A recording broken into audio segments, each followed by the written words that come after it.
For the 6th season in a row, Walters is the official bar of the Nats Chat podcast, located across the street from the ballpark, just off South Capitol Street. The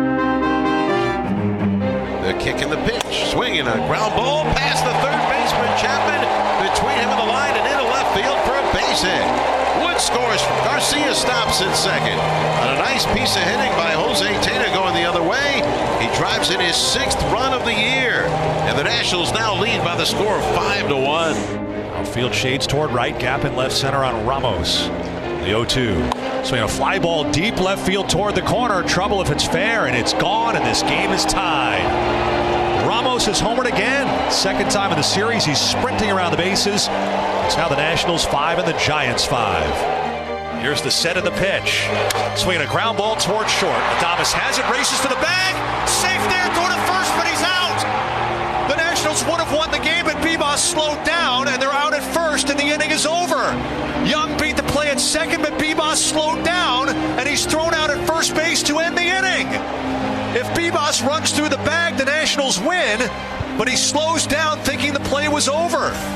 Young was safe at second, but Vivas is out at first, and will go to the 11th. Why did he slow down? Long look at the runner Arise, and the pitch home. Swinging a ground ball base hit into left field. Arise will come around third, he will head home, and he will score. And for the first time in extra innings, a run on the board. RBI single leading off the inning for Matt Chapman, and it's 7-6 Giants. And welcome to Nats Chat, along with Washington Nationals insider Mark Zuckerman of NatsJournal.com. I'm Al Galdi, host of the Al Galdi podcast. Mark is at Nationals Park, where we just had the first Nats game to go at least 12 innings since May 8th, 2024.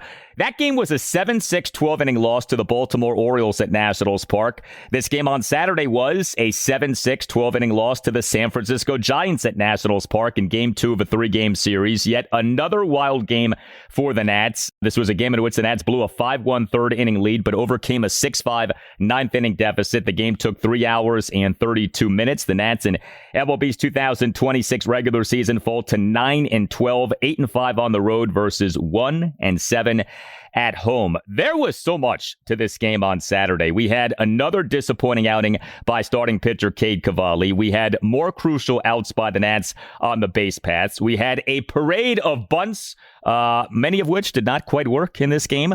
But we also had some clutch hitting by the Nats. We had another home run by outfielder James Wood. And we had Nats relievers overall doing a nice job. But it is remarkable what we are getting with Nats games so far. For those of you who invest in the stock market, you likely are aware of the increased volatility of the market in recent years. There are a variety of reasons for that. But if you were to graph the win probabilities for the Nats at various points over these 21 games, you'd get a graph similar to one tracking, say, the Dow Jones Industrial Average or the S&P 500 or whatever. Like violent fluctuations between very high and very low.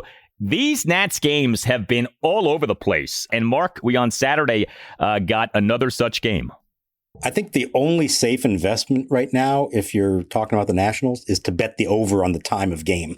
That's about the only one that you can be guaranteed of hitting on a regular basis because of how volatile the games are. A lot of these are surpassing the 3-hour mark, and this one surpassed 3.5 hours. Look, I don't want to sit here and try to say that like there haven't been good things, because there obviously have been good things. And there were even good things within this one game, to be sure. But boy, did they squander so many opportunities to win it, when not that it would have required anything spectacular to win this game. It just would have required executing a fundamental part of baseball one time out of about 5 or 6, I feel like, at least along the way. And that includes bunting, that includes base running, that includes hustling, that includes defense, and it includes quality at bats when the game is on the line. And they just failed to come through so many times in this one. I mean, it was great to see Brady House drive in the tying run 2 outs in the ninth. That was fantastic. But everything that happened after that point was just near disaster in terms of quality fundamental baseball from the Nationals. And Blake Butera was rightfully upset about that at the end of the day. So the Nats for this game, again, were mostly good offensively. 6 runs, 10 hits, which were a home run, 3 doubles and 6 singles, 5 walks. The Nats did go just 4 for 19 with runners in scoring position. We had the bottom of the 10th. The Nats in the bottom of the 10th had the bases loaded with no outs, but did not score. We also had the Nats making 2 big outs at third base. Now, this first one happened rather early in the game, but it does stick with you looking at how the game ended. So Dalen Lyle, he is the Nats starting left fielder, number 6 batter, 2 for 6 with a double and a single. Also got credited with an outfield assist. Also committed a fielding error in the Giants' 2-run third. But Lyle in the bottom of the third, leadoff double into right center field, then picked off at third base for the second out. Jorbit Vivas batting with the infield in. Adrian Hauser will go from the windup. Here's his pitch. Big swing and a miss. Throw to third, and they have picked him off. Set play. Bailey, the Gold Glove catcher, nails Lyle, straying too far from third, and that is the second out of the inning. No way can that happen, and yet that did happen. But nothing was worse in terms of outs on the base pass by the Nats in this game than what happened when what Mark just referenced happened. So Brady House in the Nats' 1-run ninth, a pinch 2-out RBI single to center field on an 0-2 pitch to tie the game at 6. That right there is a snapshot of so many good things happening with the Nats right now. A key young player in Brady House doing well. More pinch hitting success for this team. More 2-strike success for this team, offensively speaking. Again, House got the hit on an 0-2 pitch. But Curtis Mead, who's done a lot of good things for the Nats so far, got thrown out at third base to end the inning. And Mead went into third base standing up. One around third. He's coming home. The throw to third. A runner there. Mead is out, but the run scores. And nothing from Nats manager Blake Butera's postgame press conference stood out more than him saying that he had never seen something like that before. This is the first time I've seen that happen. I don't think that can I remember that this has happened before. That it can't happen. It just can't happen. And we'll talk about that tomorrow. Now, not that Blake Butera is Casey Stengel in terms of managerial experience, but when the manager says, "I've never seen something like that before," that's not good. And Butera flat out said that can't happen. Quote, "That can't happen," end quote. And that sums things up in a nutshell. Yeah, you got it 100%. And Curtis Mead took full responsibility for it afterwards. You know, I don't know what you saw on TV, but watching from my high perch above, way above home plate, I also noticed as he's like halfway between second and third, he actually looked back. He turned his head and looked back to see where the throw was, where it was coming from. That slows you down a half a tick as well. They say all the time, you come around second, what do? Pick up the third base coach. Don't worry about anything else. The third base coach will let you know what to do. And in that case, just run hard, follow Victor Estevez, who was in position, told him to slide. He said, you know, I asked Mead, did you just not think the throw was coming there? Did you think you had the throw beat?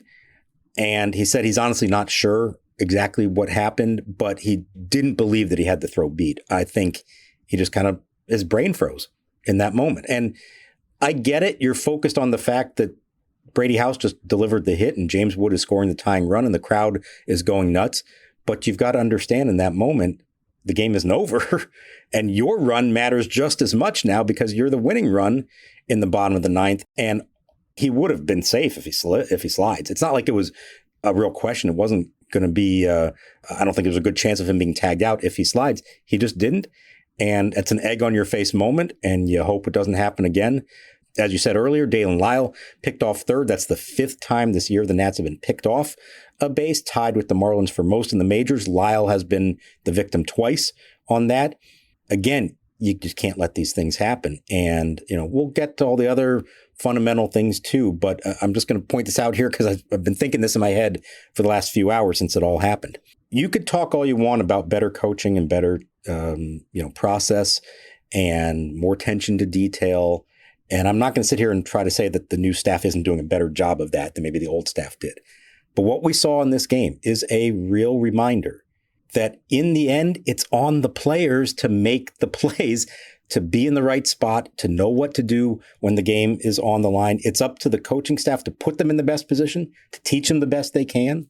And then ultimately it comes down to the players. And I'm not saying that's because I'm trying to like defend the old administration. Clearly the fundamental issues had gotten out of hand last year with that. And clearly the coaching staff was not doing a good enough job to help them with that. But ultimately it is up to the players to get the job done. And the coach can't slide for Curtis Mead. The coach can't get a bunt down for all the guys who couldn't get bunts down. The coach can't not lead off too far from third base and not get picked off like Dalen Lyle did. It's ultimately the player's job to get that stuff done and then not to repeat the mistakes over and over. That's where you hope that we see some real improvement now this year. Do you think Davey Martinez texted Mike Rizzo during the game, "See, I told you, it's never on coaching, ... Smiley face emoji. You know, I bet something like that was sent during the game. All right, what about the bunting? What did you make of the bunting in this game? Here's the irony. They were working on it pregame, like actual bunting practice with several guys who showed up for early BP, and they were working on it. They know that it's been kind of an issue that some of these guys, it's the guys who you think should be good bunters. Nasim Nunez, Jacob Young. These are speed guys, and bunting should be a big part of their game, and they're not typically good at it, and that's why they were working on it. And you saw in this game how hard it is, and they couldn't get them down. They weren't alone. I think Drew Millis had some. I lost track of all the bunt attempts this game. And by the way, the Giants were just as bad. They were trying to bunt and couldn't get it done either. So this wasn't exclusively the Nationals. But I asked Blake Butera, and I don't know if this part made the postgame show, if they stuck with it long enough or not. But I asked him, when it's a recurring problem like that, does there come a point that you as a manager say, well, you know what, we're just not going to bunt? If I don't have faith in the guys to get it down, even if the situation calls for it, I'm not going to bunt. And Butera thought about it and he said, no, we just have to get better at it. When the situation calls for a bunt, we have to bunt. We're not going to avoid it because we're worried they aren't going to get, they aren't going to execute it properly. So they're going to be working on it again. He did mention, and I think it's a good point, that it's not just about working on it, but you have to simulate as best as you can real game situations. You can take bunts at 3 p.m. off a pitching machine or a coach lobbing them in there. That's nothing like facing the late inning reliever throwing 98 with a hammer of a curveball and the crowd going wild because they know the game's on the line right here. They have to try to find some way to simulate that as best as they can and help guys learn how to do it in those spots. But it's a big problem. It's been a problem here in the past. It's not hyperbole to say if they had just gotten one of those bunts down, there's a good chance they win this game. And on multiple occasions, they couldn't even do that. Big thanks to our sponsor, BetterHelp, for partnering with us for this important conversation about mental health. This is Steve Smith here, former NFL wide receiver and host of the 89 show on YouTube. So having a counselor and working with BetterHelp, that gives you an opportunity to really start to unpack. But people don't understand, when you unpack things, you also open up a box that you're not always sure what's inside. So I think that's why seeing a professional is extremely important. If you need someone to open up to, visit BetterHelp. That's betterhelp.com/89 to get started. We've all been there. You're away for the weekend. The big game is on, and you realize you're restricted from watching. Or maybe you're trying to check the latest lines on your betting app, but your local network is blocking the site. These are the ultimate unforced errors. You can prevent this from happening to you with IPVanish. IPVanish is the powerhouse VPN designed to keep you in the game no matter where you are. IPVanish helps you stay connected to your favorite team and streaming services while you travel. But it's not just about watching the game. For the bettors out there, IPVanish provides an extra layer of security and privacy that helps you access your account safely on public Wi-Fi. Plus, IPVanish is lightning fast, so you won't have to worry about lag during those crucial live betting moments. Right now, get a massive discount at IPVanish.com. That's IPVanish.com to get started today. Secure your play and go to IPVanish.com. He's into the windup. First pitch on the way, swung on, belted, deep left center field. Ramos going back, way back, going, gone, goodbye! On the first pitch of the day, deep into the back of the Giants bullpen, bang! Zoom goes James Wood with his first game leadoff home run of this year. It's the Nationals 1 and the Giants 0. Home run number 7, RBI number 17. It was a maddening game if you're a Nats fan, to be sure. But again, the offense overall, again, did a lot of good stuff. James Wood homered again, got on base a bunch in this game. Wood is the Nats starting right fielder and number one batter, 1 for 3, solo homer, bases loaded walk, intentional walk, and a hit by pitch. Wood 1 for 3 with a solo homer, 2 walks, including an intentional walk, and a bases loaded hit by pitch. Wood in the Nats 1 run first, a leadoff first pitch, opposite field homer to left center field to put the Nats up 1-0. The homer going a projected 406 feet per Statcast, another 400-plus foot home run by Wood to the opposite field, and Wood in the Nats 4-run second drew a one-out bases loaded hit by pitch to put the Nats up 2-1. Luis Garcia Jr., he is the Nats starting first baseman and number 2 batter, 1 for 3 with a 2-run single. Garcia in the Nats 4-run second, 1 out, bases loaded, 2-run single into right field for a 4-1 Nats lead. Jose Tena, another big hit. He is the Nats starting DH and number 3 batter, 1 for 2 with an RBI single. Tena in the Nats 4-run second, a 1-out opposite field RBI single into left field for a 5-1 Nats lead. So the Nats in this game, 1 run in the bottom of the first, 4 runs in the bottom of the second. The top 3 hitters, Wood 1, Garcia 2, Tena 3,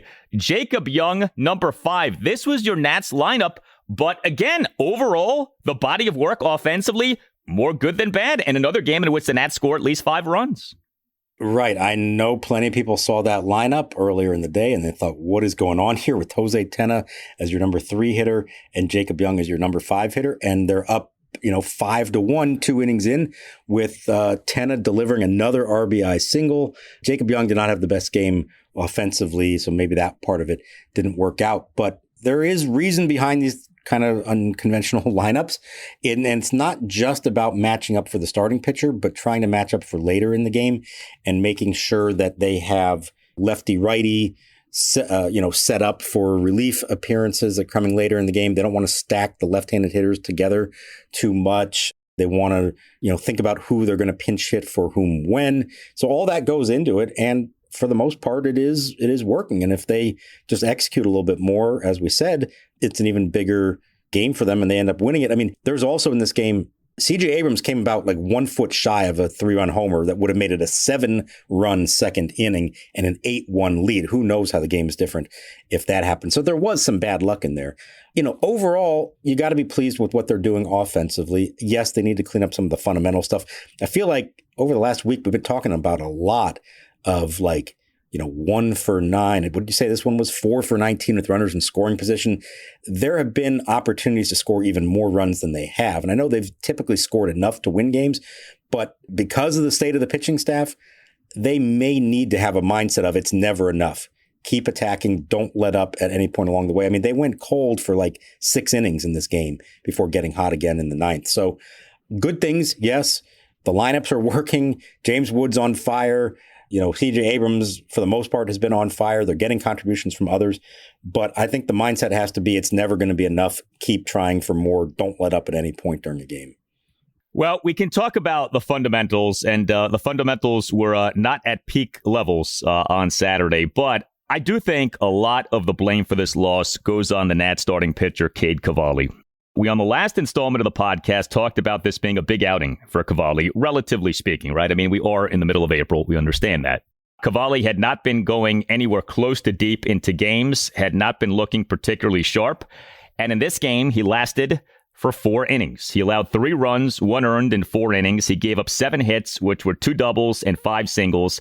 He did have 5 strikeouts versus no walks. That's good. Threw a ton of pitches, did throw a lot of strikes, 92 pitches, 63 strikes, 29 balls. But a big part of that was the Giants fouling off a truckload of pitches. 21 of his pitches got fouled off by the Giants. Cavalli in the top of the 3rd allowed 2 runs, both of which were unearned due to a one-out fielding error by third baseman Jorbit Vivas and a 2-out fielding error by left fielder Dalen Lyle. Vivas bobbled a one-out grounder by Matt Chapman. Lyle bobbled his handling of a 2-out double by Casey Schmidt to left field on a 1-2 pitch. 2 runs scored on that play to cut the Nats lead to 5-3. So, some bad defense for Cavalli, yes. You do like 5 strikeouts versus no walks. But bottom line, he's not lasting anywhere close enough to long enough in these games. This is a problem. He's not pitch efficient. And, right now, he's almost like an elongated opener. I mean, that's basically what he has been. He starts the game, and then at best he gives you a few innings, and then that's it. He's out of the game for whatever reasons, and this was another such outing on Saturday. Yeah, and he was trying to find the positives, and there were good things in that he threw a lot more strikes. I mean, that was a complete 180 from the last time out where the pitch count got so high because he wasn't throwing the ball near the plate. In this case, he was all over the plate, and maybe even too much so.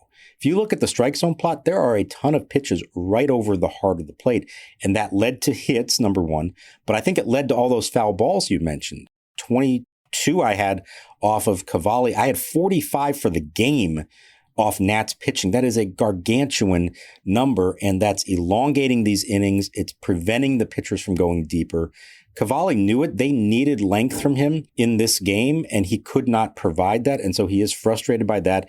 I think he's going to choose to take the positives of the strike throwing and just try to refine some things within that and hope that he doesn't face a lineup next time that's as good at fouling off pitches as the Giants were. But here's the domino effect of all that. They end up, again, having to use a long reliever. Mitchell Parker goes 3 innings in this one. They had used Paxton Schultz for 3 innings the night before, and they actually end up optioning Paxton Schultz to AAA after this game because they're going to need a fresh arm. So there's going to be somebody else coming up from Rochester for Sunday's game, which is being started by, oh, by the way, Miles Mikolas, not exactly the innings eater they were hoping that they were getting when they signed him. It's like a daily process here where a starter is not going more than 4 or maybe 5 innings. It's putting added strain on the bullpen, and then it affects what you're trying to do the next day and the day after that. And their only solution at the moment is to send relievers down and call up others from AAA to try to pick up the slack. The better answer to all this is for their starters to be more effective, to be more efficient, and to be able to go deeper in games. And on that level, Cavalli did not do his job in this one. I mean, to put Cavalli's season in perspective, 5 starts, a total of 19 2/3 innings. Okay, now let's extrapolate that. Let's say he makes 30 starts. At this rate, he's on track over 30 starts to total 118 innings. I mean, that is a paltry innings pitched for 30 starts. That is an unacceptable innings pitched for 30 starts. 5 starts, 19 2/3 innings pitched. And, you know, with Cavalli, there is this bigger picture of, like, it's go time, man. You know, you were taken with a first-round pick in 2020. You missed this time due to injury. You know, it hasn't been necessarily smooth sailing when he has been healthy. Like, now's your time. Age 27 season. You know, there really is an urgency, I feel like, with Cade Cavalli of, okay, man, let's go. Like, have your career, be the guy who you were drafted to be. And so far, you know, look, it's early in the season, so we're not giving up on him. You don't pull the plug on the guy. But it's frustrating watching him here because these starts have not been pretty. And again, 19 2/3 innings over 5 starts, not good enough. That's just almost incomprehensible when you consider that and extrapolate it out like you did. And, you know, the one thing that's not really his fault is that there's a spotlight and a pressure on him that probably should not be on him yet. He shouldn't be tasked with being their number one starter, not with his lack of experience and injury history, but because of everything else that they've done and who else they have, he's sort of forced into that role. Now, it's still incumbent upon him to pitch as best as he can and to show you that he can be that guy in the future, even if it's not every single start, to at least have glimpses of that and individual starts that stand out. And he really hasn't been able to do that yet, at least not this year. I was more encouraged by what we saw from him late last season, I think, than what I've seen from him so far this year, which is not a great sign. He is the focal point of the rotation for better or worse. He understands that. I think he embraces it. But maybe the answer here is for him to kind of take a deep breath and say, okay, don't worry about the role. Don't worry about how many people are paying attention. Don't worry about like every one of my starts is a referendum on my viability as the future ace of this team. Just go out and pitch. You know he has the good stuff to be effective. He has thrown strikes in the past. He did in this game. If he's able to, I would just say, go out there and just pitch, and whatever the results are, that's fine. And at the end of the day, we'll see how much progress he's made or not. So I do feel for him a little bit that there's probably an undue spotlight on him at this stage of his career, but that's the fact. That's what it is right now. And it's just up to him now to try to get better and make the most of the situation that he's in.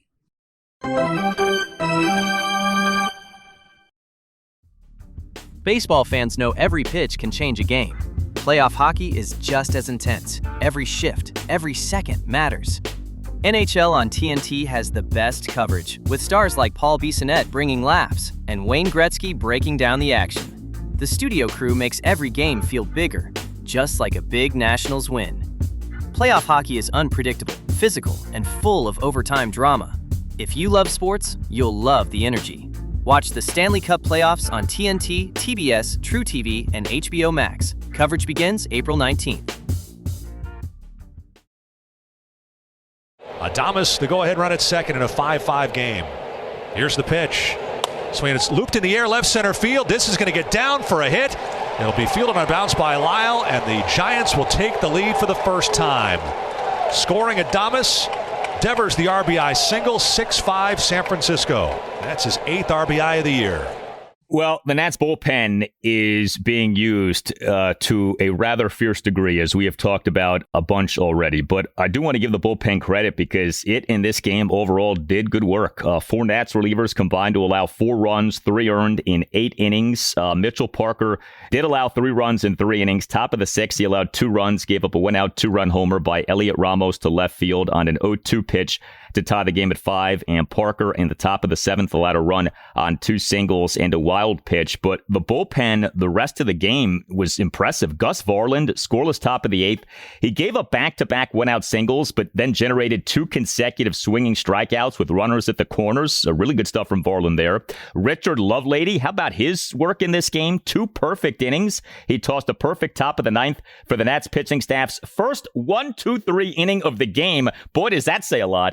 And then Lovelady tossed a perfect top of the 10th with 2 strikeouts. Lovelady was not that impressive in game 1 of this series. He was really impressive in this game, too. And Cionel Perez, look, he allowed what proved to be the game-winning run, 1 run unearned in 2 innings, but he tossed a perfect top of the 11th. Top of the 12th allowed the unearned run on a leadoff RBI single by Matt Chapman through the left side of the infield to put the Giants up 7-6. But overall, Varland, Lovelady, and even Perez, good stuff from them in this game. Yeah, I don't like blaming the last guy on the mound in one of these long extra inning games, especially when it was his 2nd inning of work. Perez is not typically a 2-inning guy, but the circumstances dictated that he had to go back out there with a runner already in scoring position. It's a tough spot for anybody to be in. Overall, I think he's been a lot better since those first couple outings that were really shaky. Richard Lovelady, maybe the bullpen savior. I don't know what their intentions are with him, whether he's going to be here for only a few days and then go back on the DFA train again, or whether they actually think there's a chance he sticks around. I wouldn't count on too much given his nomadic existence for the last year or so, but good for him for coming through. I mean, he did everything in his power to give his teammates a chance to win this game, and it certainly wasn't his fault that they didn't win the game. No, it was not. And, it's funny you talk about what's his future. What is the future for any of these relievers? Probably being optioned as much as possible, probably sometimes being decent, sometimes being really bad. I think we already kind of know where we are with this bullpen, unless things change appreciably. So we have game 3 of this series coming up, an opportunity here for the Nats to avoid a 3-game sweep. We'll see what happens. Game 3 Sunday afternoon, 1:35. Like Mark said, Miles Mikolas will be the Nats starting pitcher. The Nats pitching staff is operating on fumes right now, and we're still not really that close to the end of this run of 17 days with no scheduled off days. I mean, the off day is not until a week from Monday, April 27th. So you have this game 3 against the Giants. Then you have a 4-game series against the Atlanta Braves at Nationals Park. And then comes a 3-game series at the Chicago White Sox next weekend. So it's one of these circumstances where it's you got to suck it up. The Nats, like you said, they optioned Paxton Schultz on Saturday night. So more roster moves are happening here. But the finish line is not quite there yet in terms of getting to that scheduled off day. So somehow, some way, they got to piece this together with the pitching staff. And, I'd say, Miles Mikolas needs to eat some innings on Sunday afternoon. Good luck with that, okay? If it happens, great, but ain't nobody holding his or her breath on that happening. And so once again, you may well be looking at, Blake Butera using 3 or more relievers to try to figure out a way to get a win on Sunday afternoon. Yeah, and just the way that Butera has managed these games so far, and the fact that they've now lost the first 2 games of the series to a Giants team that, let's be honest, was struggling coming in here. My hunch is that Butera going to do everything he can to try to win that game on Sunday, and that probably means minimizing the amount of time with Mikolas. So even if he's good, even if he's effective, they might hold him to 3-4 innings in an attempt to win the game. And you can debate the merits of that or not over a long season, but they do, for better or worse, seem to be going all in on trying to win every game by using their bench, by using their bullpen, matching up as much as they can, sending players up and down who might make a difference in this game but not going to be there for the next one. And just the fact that they lost the first 2 games of this series, I think they may feel a little pressure to say, we're going all in and we're trying to win this game, even with Miles Mikolas as the starter. And whether that means he goes 3 innings or 5 or more, they'll pull the plug when they think it's appropriate if they're trying to win the game. You can find us on X at Nats_chat. You can find us on Blue Sky at Nats Chat Podcast. You can email us natschatpodcast@gmail.com. We have a website you can check out too, natschatpodcast.com, at which you can purchase a Nats Chat podcast t-shirt. Nats Chat is on the radio Sunday morning 9 to 10 on ESPN Richmond, which is 106.1 FM in the Richmond, Virginia area, and Sunday morning 9 to 10 on ESPN Radio 94.1 in the Virginia Beach area. All Nationals radio highlights on Nats Chat are courtesy of 106.7 The Fan. For Mark Zuckerman, I'm Al Galdi. We thank you for listening, and we'll talk to you next time on the Nats Chat Podcast. Here's the pitch. Wood takes inside, gets away. No, it hit him. It hit him as it hit by pitch for Wood with the bases loaded to force in a run. And the Nationals regain the lead 2-1.